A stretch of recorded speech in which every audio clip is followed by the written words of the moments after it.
Gold hub తాకట్టులో ఉన్న బంగారాన్ని విడిపించి కొనబడును. అదే రోజు ఆన్లైన్ ధరకు కొని డబ్బులు ఇవ్వబడును. జగన్పై రాయిదాడి కేసుకు సంబంధించి దుర్గారావును అరెస్ట్ చేశారు. స్టేషన్లో నానా హింసకు గురి చేశారు. పోలీసులు తాము అనుకున్నది చెప్పే వరకు కొట్టారని దుర్గారావు చెప్తున్నాడు. దుర్గారావుని ఇప్పుడు ఎలాంటి ఆధారం దొరకపోయేసరికి పోలీసులు సేఫ్గా వాళ్ళ ఇంటి దగ్గర ఇడిచిపెట్టారు. ఆ తర్వాత దుర్గారావు అసలు స్టేషన్లో ఏం జరిగింది, పోలీసులు ఏమన్నారు, కొట్టారా, వీటన్నింటికి సంబంధించి విషయాలు ఇప్పుడు ప్రస్తుతం బయటపెడుతూ ఉన్నాడు. సో పోలీసుల వెనులు అయితే ప్రస్తుతం వణుకుపడుతుంది. అసలు ఏం జరిగింది, దుర్గారావును నిజంగా కొట్టారా, పోలీసులు ఏం మాట్లాడారు, ఏం చెప్పమన్నారు, దుర్గారావుతో ఒకసారి మనం మాట్లాడి ఆయన ఏం జరిగిందో తెలుసుకునే ప్రయత్నం చేద్దాం. ఆయనకు ఒకసారి కాల్ చేద్దాం. దుర్గారావు గారు, నేను మనం టీవీ నుంచి మాట్లాడుతున్నానండి. మిమ్మల్ని A2గా చేర్చారు. A2గా చేర్చి మిమ్మల్ని అరెస్ట్ చేశారు. అసలు ఏం జరిగిందండి? అరెస్ట్ చేసిన తర్వాత మిమ్మల్ని స్టేషన్ తీసుకెళ్ళిన తర్వాత పోలీసులు ఏమడిగారు ఒకసారి చెప్పరా? ఎక్కువగా చేర్చారని నన్ను పోలీసు వాళ్ళు తీసుకెళ్ళి తర్వాత నుంచి ఇది మన one town police station back side CC office ఉండదండి, అక్కడ దాంట్లో పెట్టారు. సాయంత్రం 5:30కి ఇక్కడ తీసుకెళ్ళడం జరిగింది. అక్కడ 6ంటికి దాంట్లో నన్ను పెట్టారు. ఇక్కడ పెట్టిన తర్వాత ఏం సార్ నన్ను ఎందుకు తెచ్చారు, అసలు ఇక్కడికి ఎందుకు రావాల్సి వచ్చింది, నేను ఏమన్నా తప్పు చేశాను ఏంటని నేను గట్టిగా అడుగుతుంటే ఒక అరగంట ఆగు ఆఫీసర్లు వస్తారు, ఆఫీసర్లు వచ్చినాక చెప్తారు అని అరగంట కూర్చోబెట్టారు. కూర్చోబెట్టిన తర్వాత పెద్ద పెద్ద ఆఫీసర్లు వచ్చారు. వాళ్ళ పేర్లు తెలియదు నాకు, వాళ్ళ మొహాలు కూడా నేను ఎప్పుడు చూడలేదు. వాళ్ళు కూర్చున్న తర్వాత లోనకి పిలిపించి నన్ను వాళ్ళందరూ ఒక 5-6 కూర్చొని అందరి మధ్యలోకి నన్ను పిలిపించి కింద కూర్చోబెట్టి ఈ దాడి ఎందుకు చేయించావు నువ్వు, నీకేం అవసరం అని అడిగితే ఏ దాడి గురించి అండి అంటే సీఎం గారి మీద రాయిపించింది నువ్వేనంట కదా, నిజం ఒప్పుకుంటే తక్కువ శిక్ష వేసి పంపించేస్తాము అంటే ముందే చెప్పేస్తున్నారు, ఒప్పుకుంటే నీకు తక్కువ శిక్ష పడుద్ది, నువ్వు ఒప్పుకోవాల్సిందే అని చెప్పారు. అవునండి. ఓకే. నిజం ఒప్పుకుంటే మాత్రం తక్కువ శిక్ష వేసి పంపించేస్తాం. నిజం ఒప్పుకునేది ఏంటండి, అసలు మీరు మాట్లాడేది అర్థమవుతుందా, అసలు నేను చేశాను అంటున్నారు. ముందు నన్ను అడగాలి కదా, నేను చేశానా లేదా నిజం ఒప్పుకుంటే అని ముందే అడిగేస్తున్నారు మీరు. ఈ కేసుకి నాకు ఎటువంటి సంబంధం లేదు. అసలు సీఎం జరిగిన సంఘటన నేనున్న మా ఏరియా ప్లేస్ అక్కడికి ఇక్కడ దగ్గర 1/2 కిలోమీటర్ దూరం ఉంటది. అక్కడ విచారణ చేసుకోవాలి కానీ మా దగ్గరికి వచ్చి మా ఏరియా వాళ్ళని విచారణ చేయడం ఏంటి అని నేను కొద్దిగా గట్టిగా మాట్లాడానండి. సరిగ్గా ఆ సమయంలో ఎక్కడున్నారు మీరు? ఎప్పుడైతే దాడి జరిగింది అంటున్నారో ఆ టైంకి ఎక్కడున్నారండి దుర్గారావు గారు? దాడి జరిగినప్పుడు ఈ దాడి అన్నది సింగినగర్ వివేకానంద స్కూల్ దగ్గర దాడి జరిగిందండి. నేను ఉన్నది మాత్రం అదే Singh Nagar petrol bunk 2 back side TDP కార్యాలయంలో కూర్చొని మాట్లాడుతున్నా వేరే వ్యక్తులతో. అక్కడ మాట్లాడుతుంటే వివేకానంద స్కూల్ దగ్గర ఈ దాడి జరిగింది. ఇంకేమన్నారు పోలీసులు? ఏ పార్టీలో తిరుగుతున్నావు నాకు తెలుసు అన్నారు. అవునండి, నేను టీడీపీలో తిరుగుతున్నాను, 2 నెలల నుంచి టీడీపీలో తిరుగుతున్నాను. అది కూడా నేను 2 నెలల నుంచి తిరుగుతున్నా. తిరుగుతుంటే మీ పార్టీ నాయకులు ఆయన చేయమన్నారా? అంటే దాడి జరిగిన తర్వాత తెలుగుదేశం పార్టీలో ఎవరు యాక్టివ్గా ఉన్నారు కుర్రాళ్ళు అని చెప్పి ఆరా తీసి ఓహో దుర్గారావు తిరుగుతున్నాడు కాబట్టి ఇతన్ని తీసుకొచ్చి మాట్లాడదాం, ఈ రకమైన ప్రయత్నం జరిగిందా అనుకుంటున్నారు మీరు? దుర్గారావుని తీసుకొచ్చి ఇరికిచ్చేద్దామని ఫిక్స్ అయిపోయి తీసుకెళ్లారని నన్ను. ఎందుకంటే ఇప్పుడు టీడీపీలో ఎక్కువగా ఈ ఏరియాలో అందులో ఈ ఒడ్డు సంఘం తరఫున కొద్దిగా యాక్టివ్ గా బాగా కుర్రోలు స్ట్రెంత్ ఉంది మనోడికని బాగా ఆలోచించి మైండ్ పెట్టుకుని ఎవరో బలంగా ఇతన్ని పెట్టేసేయనని ఫిక్స్ చేసినట్టు వాళ్ళకి రాసి స్క్రిప్ట్ ఇచ్చారండి పోలీసు వాళ్ళకి. ఇది పోలీసు వాళ్ళు అంటది కాదండి, ఇది అక్కడున్న స్థానిక పార్టీ తాలూకా వాళ్ళు నా పేరు రాసి ఇతన్ని పంపించేస్తే ఇక్కడ చాలా వరకు క్లియర్ అయిపోద్ది. బలంగా ఫిక్స్ చేసేసి అతన్ని సెట్ చేసేసేయండి అని పెట్టారండి. ఇది మొత్తం టీడీపీ వాళ్ళ మీద నెట్టేసేయాలి అట్లా ఫిక్స్ అయిపోయారు. నెట్టేసేయాలి. అవునండి. ఓకే. ఒక డౌట్ అండి, అసలు రాయి దాడి జరిగిందా, అసలు జరగలేదా? చాలామంది అసలు రాయి కనపట్లేదు, రాయి వేస్తే రాయి ఉండాలి కదా, అసలు రాయి దాడే జరగలేదు అని చెప్పి కొంతమంది చెప్తూ ఉన్నారు. మీకేమైనా అనుమానం ఉందా? సార్ ఇక్కడ రాయి దాడి అన్నదైతే జరగడం అన్నది ఎవరికి అసలు జరిగింది అన్నది ఎవరికి తెలియదండి. ఓకే. అది ఏదో వచ్చేసింది, తల తిప్పేశారు, ఇలా తిప్పేశారు, అలా తిప్పేశారు, ఒక రాయిల్ని ముగ్గురు తగలడం ఏంటండి మరీ కాకపోతే. ఓకే. సరే వాళ్ళ ప్రయత్నాలు వాళ్ళు ఏం చేసుకుని మాకు అనవసరం. మాకు ఏం తెలియని వ్యక్తుల్ని తీసుకెళ్లి థర్డ్ డిగ్రీలు రకరకాల హింసలు పెట్టి మిమ్మల్ని కొట్టారండి? హింసలు పెట్టి దుర్గారావు కొట్టారా స్టేషన్లో మిమ్మల్ని? థర్డ్ డిగ్రీ చేశారండి నా మీద. ఏమేం చేశారు చెప్పండి ఒకసారి. థర్డ్ డిగ్రీ ఆ రోజు మన మంగళవారం నైట్ 12 గంటల, మంగళవారం నైట్ 11:30, 12 మధ్యలో అండి ఒక బల్లకి కట్టేసి నన్ను నలుగురు పోలీసులు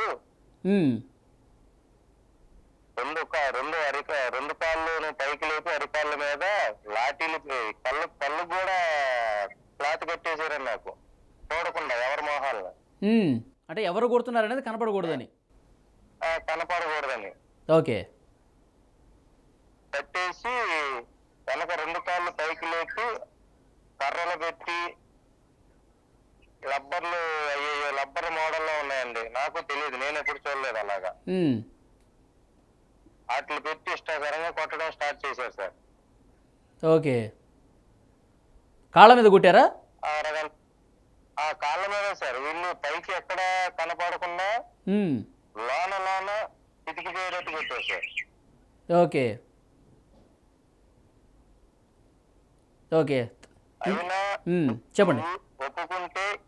నువ్వు ఒప్పుకుంటే ఇలాంటివి ఏమి ఉండవు, నువ్వు త్వరగా బయటకు వచ్చేస్తావు, ఆ ప్లాన్ కూడా మేము చెప్తాం. త్వరగా బయటకు వచ్చేస్తావు, ఆ ప్లాన్ కూడా మేము చెప్తాం, ఎట్లా బయటకు రావాలి, ఎట్లా తప్పించుకోవాలని. ఓకే. ఇంకేమన్నారు? మీ నాయకులు ఏమన్నా చేయమన్నారా? మీ ఉమాగారు ఆయన చేయమన్నారా? ఉమాగారు పేరు ఎత్తారండి? ఎత్తారండి. ఒకసారి 2 సార్లు ఎత్తారండి మాట. మీ ఉమాగారు ఆయన చేయమన్నారంటే, బాబు నేను చేస్తేనే కదా మా నాయకులు చేయమనడానికి, నేను చెయ్యనప్పుడు వాళ్ళ పేర్లు ఎందుకు ఎత్తుతున్నారు మీరు? ఓకే. చేసినట్టు ప్రూఫ్స్ ఉన్నాయా?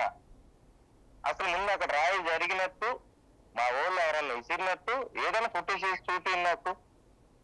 ఓకే. అయినా నేను అడిగానండి, నేను గట్టిగానే అడిగాను. అదే ఎంత కొట్టినా సరే తప్పు మీరు చేయలేదు కాబట్టి దానికే బలంగా కట్టుబడి ఉన్నారు మీరు. అంతేనండి. పైన 2-3 డ్రోన్లు తిరుగుతున్నాయి, కింద బస్సు చుట్టూ సీసీ కెమెరాలు ఉన్నాయి, ఒక ఫోటో కేసు లేకుండా ఎంక్వైరీ ఎలా చేస్తున్నారని మా మీద. అవును. ఎవిడెన్స్ చూపించి మీ ఇష్టసరాన్ని చేసుకున్నాను నేను అడిగాను. మీరు మొత్తం ఎన్ని రోజులు ఉన్నారు స్టేషన్లో? 5 రోజులు ఉంచారండి. 5వ రోజు నైట్ 11:30కి, శనివారం నైట్ 11:30కి నన్ను ఇంటి దగ్గర వెళ్ళారు సార్. 5 రోజుల పాటు అప్పుడప్పుడు కొడతానే ఉన్నారా నిజం ఒప్పుకోవాల్సిందే అని? రోజున్నరకోసారి వేస్తున్నారు సార్. ఓకే. అయితే ఈ సతీష్ ఒప్పుకున్నాడని చెప్పేసి సమాచారం వస్తుంది, ఆయన ఇప్పుడు జైల్లో ఉన్నాడు. సతీష్ను కూడా ఇలాగే బెదిరించి ఒప్పించారంటారా? మీకు ఏమైనా అనుమానం ఉందా అట్లా? అనుమానం ఉంది సార్. ఎందుకంటే సతీష్ని నన్ను తీసుకెళ్ళక ముందు సతీష్ని 10 గంటల ముందు తీసుకెళ్లారు సార్. అవును.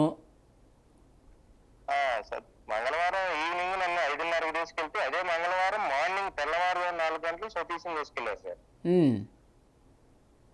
తీసుకెళ్లి సతీష్ ప్రకారం అయితే చేసి ఉండదు సార్ నా అంచనా ప్రకారం. ఎందుకంటే వాళ్ళు ఆకతాయి పిల్లలు చిల్లర అల్లర్లు చేస్తారు తప్ప ఇలాంటి ఘటనలకి పాల్పడే వాళ్ళు అయితే కాదు సార్. ఓకే. సతీష్ మీకు అంతకుముందు తెలుసా? రెగ్యులర్గా కలుస్తూ ఉంటారా? పరిచయం ఉందా ఏమన్నా? లేదండి. సతీష్ ఏంటంటే మా పేటలో కుర్రాడు.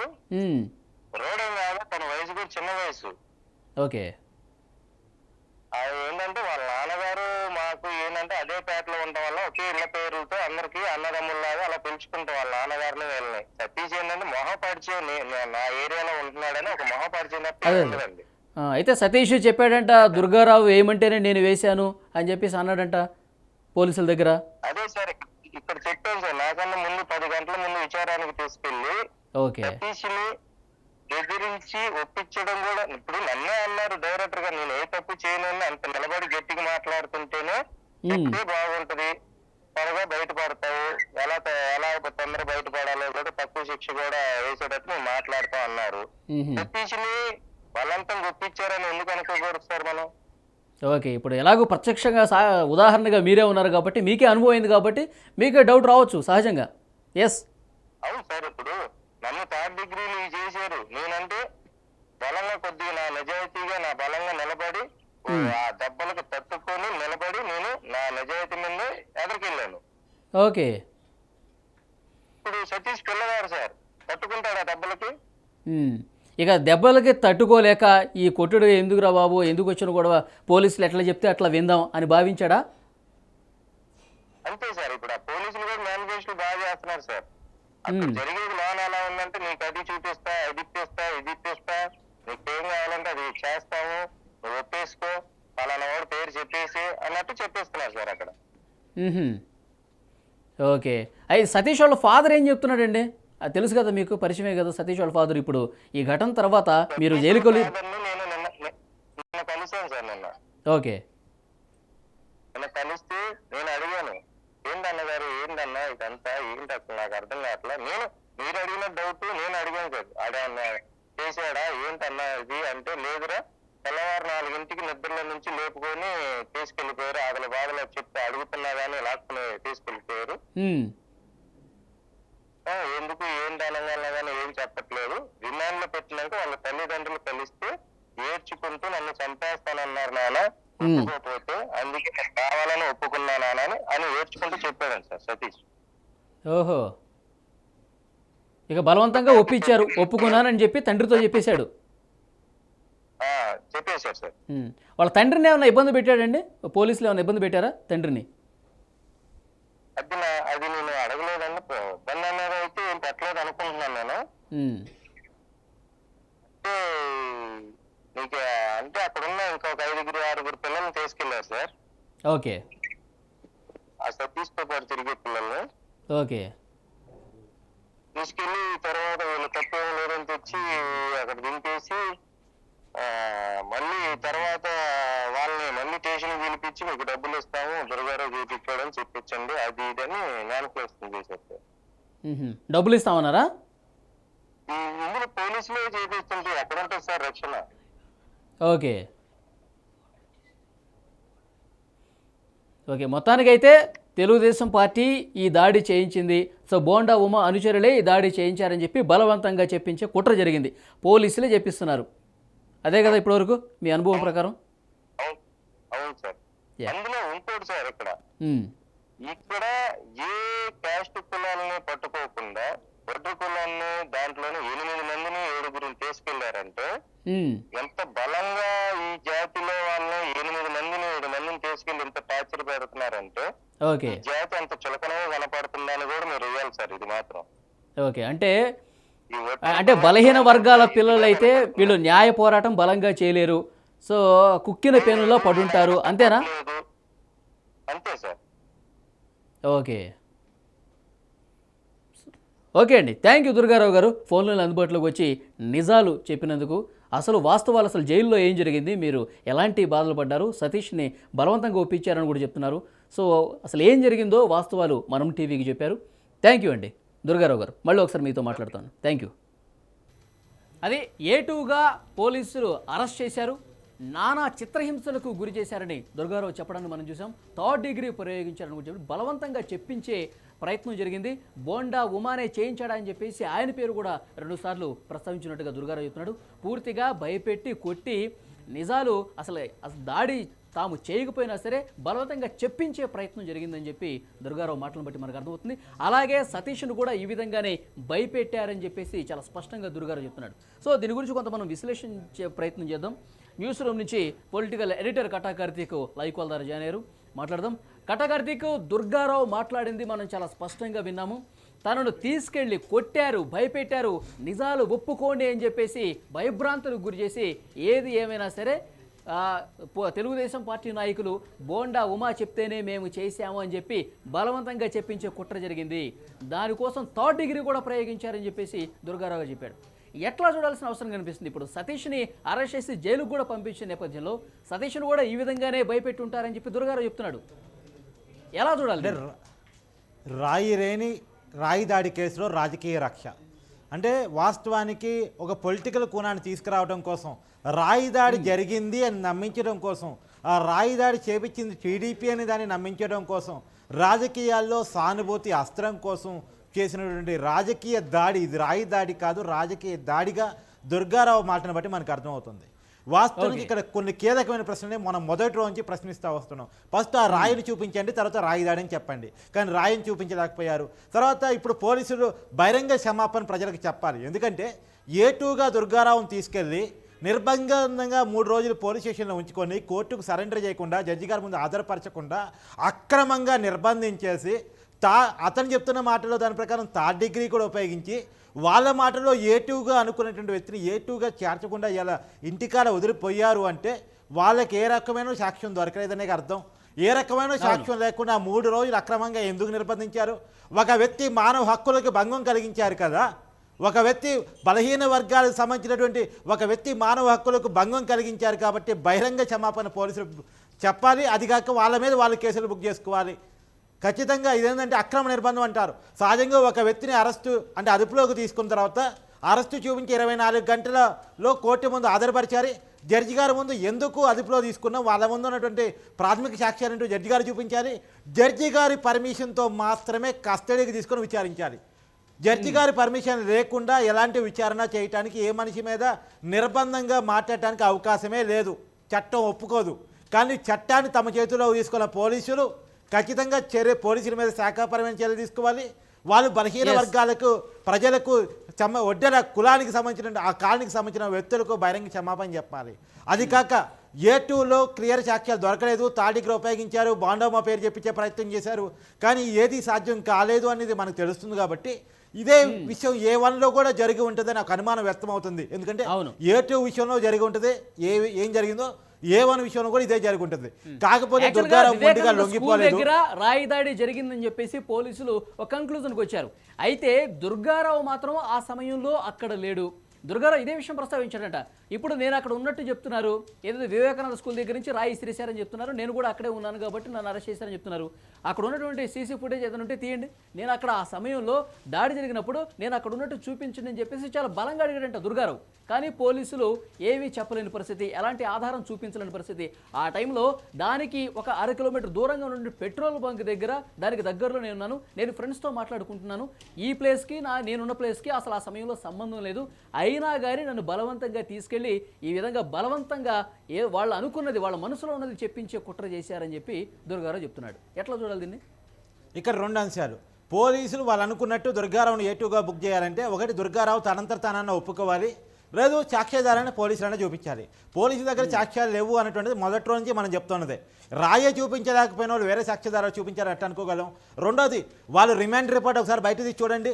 సాక్షులు 12 మంది అన్నారు. ఆ 12 మంది సాక్షులు కూడా పొలిటీషియన్స్, అంటే జగన్ గారి వైసీపీ పార్టీకి సంబంధించిన నాయకులే సాక్షులుగా పరిగణించుకొని వైసీపీ వాళ్ళు దాడి జరిగిందని చెప్పక దాడి జరగలేదని చెప్తారా? మా నాయకుడు తనతో తను డ్రామా ఆడుతున్నాడు, సానుభూతి డ్రామా ఆడుతున్నాడు ఏమైనా వాళ్ళ పార్టీ వాళ్ళు చెప్పుకుంటారా? ఏ పార్టీ నాయకుడు వాళ్ళ పార్టీకి వ్యతిరేకంగా, వాళ్ళ నాయకుడికి వ్యతిరేకంగా చెప్పుకోరు కదా. చెప్పుకుంటే వాళ్ళ టికెట్లు పోతే వాళ్ళ పార్టీలో వాళ్ళ పొజిషన్స్ పోతాయి. ఏ నాయకుడు వాళ్ళు చెప్పుకోడు. వాళ్ళనే సాక్షులుగా పెట్టుకొని కేసును బుక్ చేశారు తప్ప వాస్తవమైనటువంటి ప్రతి సాక్షులను కానీ, అక్కడికి వచ్చిన జనాన్ని కానీ, సామాన్యులు కానీ, అక్కడ నివాసం ఉంటున్న వాళ్ళని కానీ సాక్షిగా పేర్కొంటూ రిమాండ్ రిపోర్ట్లో పెట్టలేదు. అది మనకు క్లియర్గా కనపడుతుంది. ఇంకొకటి విషయం చెప్తా ఉన్నాం, అమాయకులైనటువంటి సతీష్ని తీసుకొచ్చి A1గా బుక్ చేసి అతనికి ఉన్నటువంటి ఏదో కొన్ని మత్తు పదార్థాలు డెగ్రేడ్ కావటం వల్ల చెప్పి ఎస్ వాటిని చూపించేసి తీసుకెళ్ళి వాటిని చూపించి బ్లాక్మెయిల్ చేశారో, కొట్టి బ్లాక్మెయిల్ చేశారో, లేదా ఏదైనా ఆశ చూపించి బ్లాక్మెయిల్ చేశారో. వాళ్ళ పేరెంట్స్ కూడా ఆ రోజు బయట ఇచ్చారు మీడియాకి. ఇప్పుడు జగన్ గారి మీద దాడి జరిగితే విజయమ్మ గారు స్పందించలేదు. కానీ ఈ వేముల సతీష్ని తీసుకెళ్ళినప్పుడు వాళ్ళ ఫాదర్ పేరు కూడా వేముల దుర్గారావే. వేముల దుర్గారావు కానీ వాళ్ళ మదర్ కానీ బయట ఇచ్చారు మీడియా ముందుకు వచ్చేసి. మా కొడుకులు అక్రమంగా నిర్బంధించారు, కేవలం సొల్యూషన్ తీసుకెళ్తున్నాడు, కౌన్సిలింగ్ ఇస్తామని తీసుకెళ్ళి ఇప్పుడు జగన్ దాడి కేసులో నిందితుడిగా చేర్చడం జరిగింది. అక్రమంగా మా కొడుకు మీద థర్డ్ డిగ్రీ ఉపయోగించేసి ఒప్పించే ప్రయత్నం చేస్తున్నారని ఒక అనుమానాన్ని వాళ్ళ పేరెంట్స్ వ్యక్తం చేశారు. కాబట్టి ఖచ్చితంగా ఈ యాంగిల్లో విచారణ జరగాలి. A2 విషయంలో క్లియర్గా పోలీసులు దుఃఖమానం బయటపడింది కాబట్టి A2 విషయంలో పోలీసులు ఎలాంటి సాక్ష్యాధారాలు లేకుండా విచారణ జరుపుతున్నారనే విషయం బయటపడింది కాబట్టి 3 రోజులు అక్రమ నిర్బంధం బయటపడింది కాబట్టి చట్టాన్ని ఫాలో కాలేదు కాబట్టి వాళ్ళ దగ్గర ఎలాంటి సాక్ష్యాధారాలు లేవన్న విషయం బయటపడింది కాబట్టి ఖచ్చితంగా A1 విషయంలో కూడా వాళ్ళు పెట్టిన కేసును వెనక్కి తీసుకొని ఖచ్చితంగా A1గా పెట్టిన వేముల సతీష్ని బయటకు తీసుకురావాలి, విడుదల చేయాలి, అతని సమాజాన్ని చూపించాలి, అతనికి ఏం ఆశ చూపించేసి ఎలా భయపెట్టి ఎలా నిర్బంధించి అతనితో నేరాన్ని ఒప్పించారు అనేటువంటి విషయాన్ని కూడా తేల్చాలి. ఇప్పుడు ఈ జరిగినటువంటి ఈ పరిణామాలకు సంబంధించి ఎలక్షన్ కమిషన్కి ఫిర్యాదు చేయాల్సిన అవసరం ఉందా లేదా? ఎలక్షన్ కమిషన్ అసలు ఏదో జరుగుతోంది ఈ కేసుకు సంబంధించి, అమాయకుని బలి చేసే కుట్ర జరుగుతుందని చెప్పి ఒక సుమోటోగా కేసు నమోదు చేసి ఉన్న విచారణ జరిపించాల్సిన అవసరం ఉందా లేదా పోలీసుల మీద? మనం ఎలక్షన్ కమిషన్ Day 1 నుంచి డిమాండ్ చేస్తున్నాం. ఈ కేసును సుమోటోగా తీసుకొని సెంట్రల్ ఏజెన్సీ తోట అంటే CBI చేత విచారణ జరిపించండి అని చెప్పేసి మొదటి రోజు నుంచి ఎలక్షన్ కమిషన్ అడుగుతా ఉన్నాం. ఈవెన్ కూటమిలో ఉన్నటువంటి TDP కానీ బీజేపీ కానీ జనసేన కానీ విచారణ తప్పించుకోవాలని కానీ విచారణ వద్దని కానీ చెప్పడం లేదు. CBI చేత విచారణ చేయించమని చెప్తా ఉన్నాయి. కానీ ఎందుకో ఇప్పుడు ఉన్నటువంటి అధికారం ఉన్న రాజకీయ పార్టీ ఎవరైతే బాధితులుగా ఉన్నటువంటి జగన్మోహన్ రెడ్డి గారు ఉన్నారో, అంటే దాడి జరిగిన వ్యక్తిని బాధితుడిగా అంటాం కదా, జగన్మోహన్ రెడ్డి గారు ఉన్నారు, ఆయన CBI ఎంక్వైరీ డిమాండ్ చేయట్లేదు ఎందుకు అని చెప్పేసి మన అనుమానం కూడా వ్యక్తం చేస్తాను. జగన్మోహన్ రెడ్డి గారు కానీ వైసీపీ నాయకులు కానీ CBI విచారణ అంటే ఎందుకు భయపడుతున్నారు, అడగటానికి ఎందుకు ఇబ్బంది పడుతున్నారు? రాయి పట్టుకోలేని పోలీసుల్ని, సెక్యూరిటీ ఇవ్వలేని పోలీసుల్ని, ముందస్తు షెడ్యూల్ ఉన్నా సరే దాడి జరిగినా సరే ఆ నైట్ ఎవరు దాడి చేశారో చెప్పలేని పోలీసుల్ని పట్టుకొని ఊగులాడుతున్నారు. ఆ కేసును వాళ్ళకి అప్పచెప్పి ముందుకు తీసుకెళ్తున్నారు. కానీ CBIతో విచారణ కావాలని అడగటంలో ఎందుకు లోపం జరుగుతుంది, ఎందుకు భయపడుతున్నారు? CBIతో విచారణ చేపిస్తే ఏం బయటపడుతుందని జగన్మోహన్ రెడ్డి గారు భయపడుతున్నారు క్లియర్గా తెలవాలి. ఏ విషయాలు బయటకు వస్తాయి, ఏ తప్పు జరిగిందనే విషయం బయటకు వస్తుంది, ఎవరు ఉద్యోగాలు పోతాయి. అసలు అక్కడ రాయే లేదు, రాయి దాడి ఘటనే లేదు, అసలు రాయితో దాడి చేయలేదు, అసలు గాయం ఏ విధంగా జరిగింది, అసలు గాయం జరిగిందా లేదా, ఈ వాస్తవాలన్నీ బయటకు వచ్చేస్తాయన్న భయంతోనే CBI ఎంక్వైరీకి డిమాండ్ చేయట్లేదా? అట్లాగే భావించాల్సిన పరిస్థితుందా? ఎస్, CBI విచారణకి అనుకోవట్లేదంటే మనం ఇలాంటి అనుమానాలు చాలా వ్యక్తం చేయాల్సి వస్తుంది. అసలు నేను Day 1 నుంచి కొన్ని అనుమానాలు వ్యక్తం చేస్తున్నాను. ఒకటే యాంగిల్లో ఎందుకు ఎంక్వైరీ చేస్తున్నారు? కొంతమంది అంటున్నారు, అక్కడ ఉన్న ప్రత్యక్ష అంటున్నారు గజమాల గీరకపోయింది అని చెప్పేసి అంటున్నారు. మరి ఆ యాంగిల్లో ఎందుకు విచారణ జరగట్లేదు? ఆ యాంగిల్లో కూడా విచారణ జరగాలి కదా. ఉన్నటువంటి అన్ని అనుమానాలని నివృత్తి చేసే విధంగా ఎంక్వైరీ జరగాలి కదా. వీళ్ళు అనుకున్న ఒకటే యాంగిల్లో ఎందుకు విచారణ జరుగుతుంది? ఆ గజమాల చుట్టూ, గజమాలకున్న ఇనప సోవర్ చుట్టూ ఎందుకు విచారణ జరగట్లేదు? ఇంకోటి, ఆ రోజు కేసీఆర్ నాని టపక్ అని సౌండ్ వినపడిందని చెప్పారు. ఆ టపక్ అని సౌండ్ ఏంటి, అతను నానికి మాత్రమే ఎలా వినపడింది అనే విషయాన్ని కేసీఆర్ నాని పిలిపించి ఎందుకు విచారణ చేయట్లేదు? ఒకరి రాయి దాడి జరిగింది, అదే నిజం. ఎల్లంపల్లి వేయించలేదని గ్యారంటీ ఏంది? కేసీఆర్ నాని వేయించలేదని గ్యారంటీ ఏంది? కేసీఆర్ చిన్ని గెలవకూడదని నాని బలంగా కోరుకుంటున్నారు కదా. ఆయన టికెట్ ఇవ్వడం వల్లే కదా పార్టీ విడిచి తనకి ఇష్టమైన పార్టీలో జాయిన్ అయ్యారు, ఎంపీ టికెట్ తెచ్చుకొని పోటీ చేస్తున్నారు. మరి కేసీఆర్ నాని చేయలేదని గ్యారంటీ ఏంది? కేసీఆర్ నాని మీద ఎందుకు విచారించారు? బోండా ఉమా పేరు చెప్పించడంలో ఉన్న ఇంట్రెస్ట్ కేసీఆర్ నాని మీద ఎంక్వైరీ చేయటం ఎందుకని లేదు? నేను అక్కడ అడగదలుచుకున్నా. బోండా ఉమా పేరు చెప్పడానికి చాలా ఇంట్రెస్ట్ వ్యక్తం చేస్తూ ఉన్నారు. రోజు దుర్గారావు ఇంకా పేరు చెప్పకముందే ఈ బోండా ఉమా ప్రెస్ మీట్ పెట్టి చెప్పాడు, నా ఇంటికి 2 ACPలు వచ్చారు, 9 CIలు వచ్చారు, 6 SIలు వచ్చారు, 100 మంది కానిస్టేబుల్ వచ్చారని చెప్పేసి. నాకు తెలిసి మంత్రికి కూడా ఇంత సెక్యూరిటీ ఎవరు? ఒక అభ్యర్థికి, అది కూడా ఇప్పుడు మాజీ ఎమ్మెల్యే కేవలం ఎలక్షన్లో ఒక ధీమా కట్టగార్తీకు పోలీసుల ధీమా ఏంటంటే దుర్గారావు అని చెప్పినట్టే చెప్పేస్తాడు, దుర్గారావుని భయపెట్టించేద్దాం, దుర్గారావుని బెదిరించేద్దాం, అతను మనం చెప్పినట్టు బోండా ఉమ్మ పేరు చెప్పేస్తాడు, వెంటనే ఇక్కడ అరెస్ట్ చేపిద్దాం, ఈ ప్లాన్ జరిగినట్టు భావించాలా? ఎస్, మనకు అదే అర్థమవుతుంది కదా, మీరు చెప్పినట్టే అర్థమవుతుంది. ఒకవైపు దుర్గారావుని అక్రమంగా కోర్టుకు కూడా సరెండర్ చేయకుండా 3 రోజులు తమ నిర్బంధంలో చేసుకోవడం కానీ, ఒకవైపు బోండా ఉమ్మ ఇంటికి పోలీసులు రావటం కానీ, ఈ 2 సైమల్టేనియస్లీ ఒకే కాలంలో జరగటం వల్ల మనకు ఇదే అర్థమవుతుంది. ఒకవైపు దుర్గారావుని బెదిరించేసి దుర్గారావు కనుక బోండా ఉమ్మ పేరు నొప్పేసుకుంటే వెంటనే బోండా ఉమ్మని అరెస్ట్ చేసేసి ఇదిగో TDP దాడి చేపించింది, బోండా ఉమ్మ దాడి చేపించారు, కుట్రపూరితంగా జగన్ మీద హత్యా ప్రయత్నం జరిగింది అనేటువంటి దాన్ని క్రియేట్ చేయడం కోసం ప్రయత్నం చేశారా? ఇదే అర్థమవుతుంది. ఇంకోటి కూడా, అసలు జగన్ మీద ఎందుకు దాడి జరుగుతాయి, ఎన్నికల సమయంలోనే ఎందుకు దాడి జరుగుతాయి అనేది సమాధానం చెప్పాలి. జెడ్ కేటగిరీ నిద్రపోతుందా, కమాండోలు నిద్రపోతున్నారా? జగన్ మీద దాడి జరిగితే రక్షణ ఇచ్చేసి కాపాడుకునే పరిస్థితిలో కూడా సీఎం సెక్యూరిటీ లేదా? రెండోది, దాడి జరిగిన తర్వాత గంట సేపు ఎందుకు ప్రచారం చేయనిచ్చారు? ఏ సెక్యూరిటీ రూల్స్ ప్రకారం దాడి జరిగిన తర్వాత స్టిక్కర్ వేసుకొని స్టిక్కర్ని విజువల్ చేస్తూ అతను ప్రచారం చేసుకున్నాడు. అది ఖచ్చితంగా నిబంధనలకు విరుద్ధం, సెక్యూరిటీ నిబంధనలకు విరుద్ధం, జెడ్ కేటగిరీ సెక్యూరిటీ నిబంధనలకు విరుద్ధం. ఇక్కడ ఎందుకు యాక్షన్ తీసుకోలేదు? ఆ బ్లాక్ కమాండోస్ మీద, పర్యటనకు సహకరించిన విజయవాడ సిపి మీద ఎందుకు చర్యలు లేవు? నేను దేవాన్ని చదువుతున్నా. ఇక్కడే ఒక నాటకం, జగన్ నాటకం మనకు అర్థమవుతుంది అనేటువంటిది క్లియర్గా అర్థం చేసుకోవాలి. వాస్తవంగా సీఎం వ్యక్తి మీద దాడి జరిగిన తర్వాత ఆ దాడికి ఒక స్టిక్కర్ వేసి గంట పాటు ప్రచారం చేసుకొని ఇచ్చిన తర్వాత గవర్నమెంట్ హాస్పిటల్ పోయి కుట్టేపించుకోవడం అనేటువంటిది నమ్మటానికి అవకాశం ఉందా? సెక్యూరిటీ దీనికి ఒప్పుకుంటుందా? జగన్ గారికి ఇష్టం ఉన్నా ఇష్టం లేకపోయినా అక్కడ జగన్ గారే కాదు, ఆ సీఎం పొజిషన్లో వలి ఉన్నా, కార్తీక్ ఉన్నా, చంద్రబాబు ఉన్నా, పవన్ కళ్యాణ్ ఉన్నా, సమ్ ఎక్స్ ఉన్నా, సమ్ వై ఉన్నా, సెక్యూరిటీ రీజన్స్ ఒప్పుకో, ఇమ్మీడియట్లీ హాస్పిటల్ తరలిస్తే ఇమ్మీడియట్లీ కుట్టేపిస్తారు, ఇమ్మీడియట్లీ రెస్ట్ చెప్తారు. ఎంక్వైరీ చేపిస్తే ఇప్పుడు మీరు లేవనెత్తినటువంటి అనుమానాలన్నీ కూడా సెక్యూరిటీ పరంగా ఎలాంటి జాగ్రత్తలు తీసుకోవాలి, అసలు దానికంటే ముందు ఏం జరిగింది, ఈ అన్ని విషయాలు, ఈ వాస్తవాలన్నీ కూడా బయటకు వస్తాయి సిబిఐ ఎంక్వైరీ చేస్తే. మరి సిబిఐ ఎంక్వైరీ డిమాండ్ చేస్తారా? ఇదంతా జరుగుతుందా లేదా చూడాల్సిన అవసరం అయితే కనిపిస్తుంది. కటకర్తికి ఫైనల్గా దీన్ని బట్టి మనకు అర్థమైంది, బెదిరించారు చాలా స్పష్టంగా. అంటే దాడికి పాల్పడింది వాస్తవమా కాదా అని చెప్పేసి పక్కన పెట్టేసి ఒకవైపు దాడి జరిగిందని చెప్పి బోండా ఉమ్మని చేయించాడని చెప్పి నువ్వు నిజం ఒప్పుకోవాలని చెప్పి తలకాయ కింద కాళ్ళు పైకి పెట్టి కొట్టారంటేనే చాలా స్పష్టంగా ఇక్కడ అర్థమవుతుంది నిజం ఒప్పుకోవాల్సిందని చెప్పి బెదిరింపు ధోరణి పోలీసుల వైపు నుంచి చాలా స్పష్టంగా అనిపిస్తుంది. మరి ఎవరి ఆదేశాలతో పోలీసులు ఈ రకమైనటువంటి నాటకం ఆడారనేది కూడా స్పష్టంగా బయటికి వాస్తవాలు తెలియాల్సిన అవసరం కనిపిస్తుంది. సతీష్ను కూడా ఈ రకంగానే బెదిరించారు. అతను చిన్న పిల్లవాడు కాబట్టి అతను బెదిరిపోయి హడలిపోయి సరే మీరు చెప్పినట్టే వింటా సార్ అని చెప్పేసి ఆయన అనబట్టి ఇప్పుడు జైలుకు పోయిన పరిస్థితి కనిపిస్తుంది. సతీష్ తండ్రి కూడా ఇదే విషయం చెప్తున్నట్టుగా తెలుస్తుంది. అవసరమైతే డబ్బులు కూడా ముట్ట చెప్పి మేము చెప్పినట్టు వినండి, మీకు శిక్ష తక్కువ పడుతుంది, మిమ్మల్ని త్వరగానే బయటికి తీసుకొస్తామని చెప్పేసి బలవంతంగా ఒప్పించినట్టుగా దుర్గారావు చెప్తున్నాడు. సో చూద్దాం అసలు వాస్తవాలు బయటికి రావాలి. దుర్గారావు బయటకు వచ్చిన తర్వాత ఇంకోటి కూడా క్లియర్ కట్ ఇన్ఫర్మేషన్ మనం చెప్పాలి. ఎందుకంటే బలహీన వర్గాల పిల్లలు ఎలా బలవుతున్నారు అన్న విషయాన్ని ఒక విషయం చెప్పాలి. జొన్నపల్లి శ్రీనివాసు కాదు, ఇదే మాత్రమే కాదు, జొన్నపల్లి శ్రీనివాస్ దళిత యువకుడు. అతనికి బెయిల్ రావడానికి ఎన్ని సంవత్సరాలు పట్టిందో అందరికీ తెలుసు, ఆంధ్రప్రదేశ్లో ఉన్న అందరికీ తెలుసు.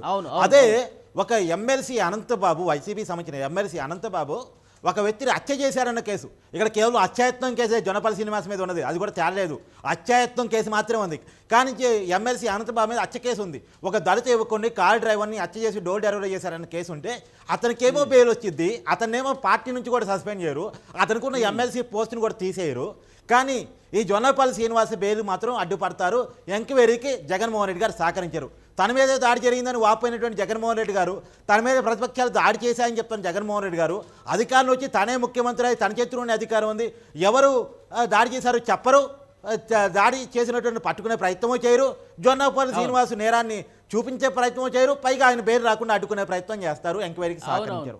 అంటే ఒక దళిత యువకుడు అమాయకుల్ని బలి చేశారని చెప్పి అక్కడ దళిత యువకుడు బలైపోయాడు, అక్కడ దళిత యువకుడు బలైపోయాడు, చాలా కాలం అక్రమంగా నిర్బంధంగా జైల్లో ఉండబడ్డాడు. ఇక్కడ వేముల సతీష్ ఒక బీసీ యువకుడు ఉండబడుతున్నాడు. అక్కడ ఎస్సీ, ఇక్కడ బీసీ, ఇక్కడ ప్రజలు ఒక ఎస్సీ యువకుడు చచ్చిపోతే దయా కరుణ లేనటువంటి జగన్మోహన్ రెడ్డి గారు, కానీ ఒక ఎస్సీని బీసీని బలి చేయడానికి మాత్రం ఇంత ఇంట్రెస్ట్ ఎందుకు చూపుతున్నారు అనేటువంటిది సామాన్యులు అడుగుతున్న ప్రశ్న. ఒక దళిత యువకుడు చంపేశారు, ఒక మీ పార్టీ ఎమ్మెల్సీ చంపేసి డోర్ డెలివరీ చేశారంటే స్పందించలేకపోతున్నారు. కానీ ఒక ఎస్సీ యువకుడిని నిర్బంధంగా జైల్లో అక్రమంగా ఉంచితే స్పందించలేదు, ఒక బీసీ యువకుని అక్రమంగా అరెస్ట్ చేశారు. ఏంది ఒక ఎస్సీ బీసీల మధ్య నా ఎస్టీ నా బీసీ నా మైనార్టీ అని చెప్పే జగన్మోహన్ రెడ్డి గారికి ఎస్సీ బీసీల మీద ఉన్నటువంటి ప్రేమ ఇద్దా అని అడుగుతూ ఉన్నారు. ఇంకోటి చర్మిలా మాట్లాడిన ఒక మాటను కూడా మనం కీలకంగా మాట్లాడుకోవాలి. బాబాయ్ హత్య కేసు మీద మేము మాట్లాడుతుంటే మా నోళ్ళు మోయిస్తున్నారే, అది హత్య, చనిపోయాడు, క్లియర్గా కనపడుతుంది, గొడ్డెడు ఓటుతో చనిపోయాడన్న విషయం కనపడతా ఉంది. కానీ ఆ విషయం మీద మాట్లాడుతున్నారే, మీ మీద హత్యాయత్నం మాత్రమే జరిగింది, కానీ ఇక్కడ హత్య జరిగింది, మీ ప్రాణం మాత్రమే విలువైందా, బాబాయ్ ప్రాణం విలువైంది కాదా అని షర్మిల అడుగుతూ ఉంది.